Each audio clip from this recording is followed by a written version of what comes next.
காமிச்சாங்க. அதுக்கப்புறம் அவங்களே வராங்க. நஹ்லா போர், பனு நஹ்லா, அதுவும் பத்ருக்கு முன்னாடி நடக்குது. அது பற்றி குரான்லேயே ஆதாரம் இருக்குது. 2வது அத்தியாயத்தில் 217 வசனம் பனு நஹ்லா அந்த போரை பற்றி தான் நடக்குது. அப்போ இதெல்லாம் என்ன, இதெல்லாம் ஹிலாஃபத்துக்கு கடமை இல்லைன்னு சொல்லி புரியுறாங்களா? அவங்களுக்குலாம் சிந்தனைக்காக வச்சுன்னு சொல்கிறான். ஹிலாஃபத்துக்கு கடமை இல்லைன்னா இந்த இத்தனை வேலை ரசூலா பண்ணும்போது எல்லாம் என்ன பண்ணுவான்? தீனுடைய வேலையை விட்டுட்டு எங்கேயோ போயிட்டு இருக்கிற வியாபார கூட்டத்தை பிடிச்சிக்கிட்டு அது இங்கே போகுது அங்கே போகுதுன்னு சொல்லி அது அல்லாஹ் வேற அதுக்கு உதவி வேற செய்வானா?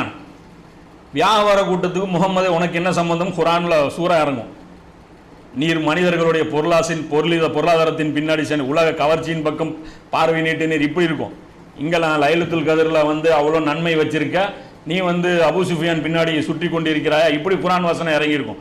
இதெல்லாம் விட்டுட்டான். அல்லாஹ் என்ன பண்ணுறான்? 9 வாட்டி அல்லாஹ் வழிகாட்டுறான், குரான்ல விளக்குறான். இது நடந்துருது, நான் தான் பண்ணி வச்சேன், இல்லைன்னா நீங்கள் பண்ணியிருக்கவே மாட்டேங்கிறான். அது ரசூலுல்லாஹ் என்ன சொல்கிறான்? நீங்கள்லாம் கூட